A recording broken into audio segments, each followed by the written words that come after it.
Good afternoon, ladies and gentlemen. Today, we delve into the economic principles of fiscal conservatism, limited government, free market economics, and responsible fiscal policies, drawing inspiration from leaders like Calvin Coolidge. Join me in discussing the need for change, not in a partisan sense, but in ensuring that our elected officials align with these time-tested economic values. We'll also explore why making informed choices during elections is crucial for securing our nation's economic prosperity. Your voice, your vote, and your vision can shape the future. Watch now and be a part of this change. Ladies and gentlemen, today I want to address a topic that is close to my heart: our economic policies and the need for change. While I cannot personally fire anyone, we as citizens hold the power to make important decisions through our votes. I'll discuss some key economic principles and why I believe it's important to reevaluate our situation in light of Prop HH. First, let's talk about economic philosophy or fiscal conservatism, championed by leaders like Calvin Coolidge. This philosophy emphasizes prudent financial management, reduced government spending, and balanced budgets. We've seen a departure from these principles in recent years, and our nation today is facing increased government spending, and the consequences are evident. A growing national debt, rising taxes, and inflation are just some of the symptoms.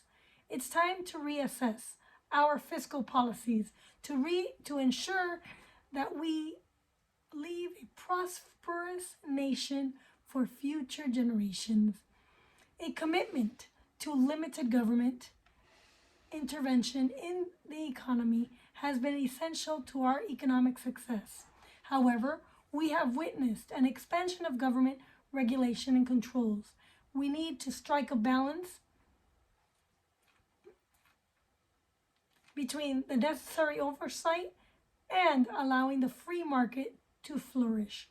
Laissez-faire economics, the idea of letting the free market operate with minimal constraints, has been an engine of growth throughout history.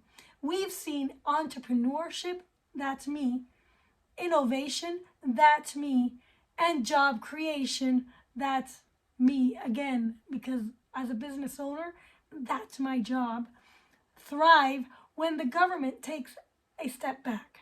But recent policies have created more red tape, hindering our economic potential. Trust me, I know. Tax cuts have historically boosted economic growth, as proven by the Revenue Act of 1924. Lowering income tax rates, as Calvin Coolidge did, can stimulate the economy and benefit all citizens.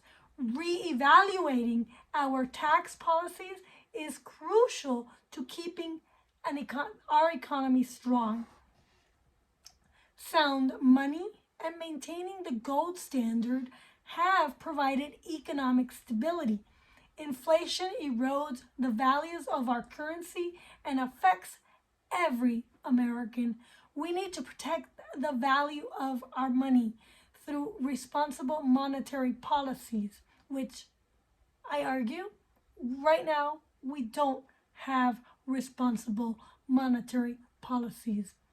Labor relations have been a continuous issue in recent years, and it's essential to ensure a fair balance between the workers' rights and the public interest. We must address these concerns through open dialogue and sound legislation, and that's why I'm asking my Lord, our Lord,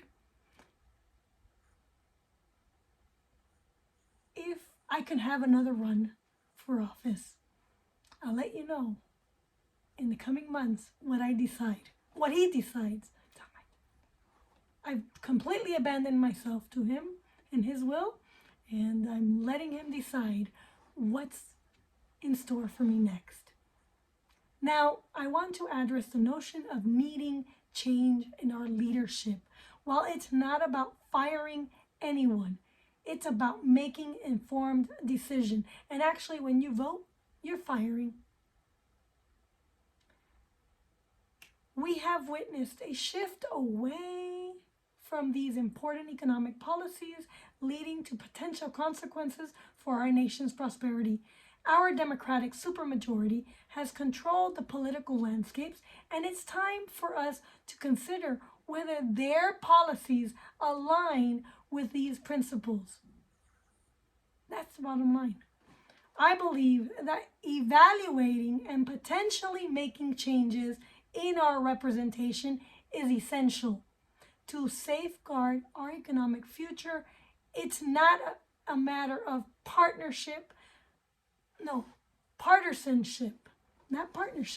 Partnership between you and me as constituents with our representation, but it's not a matter of partisanship, but about ensuring that our elected officials uphold the values that have driven our economic success for decades and centuries.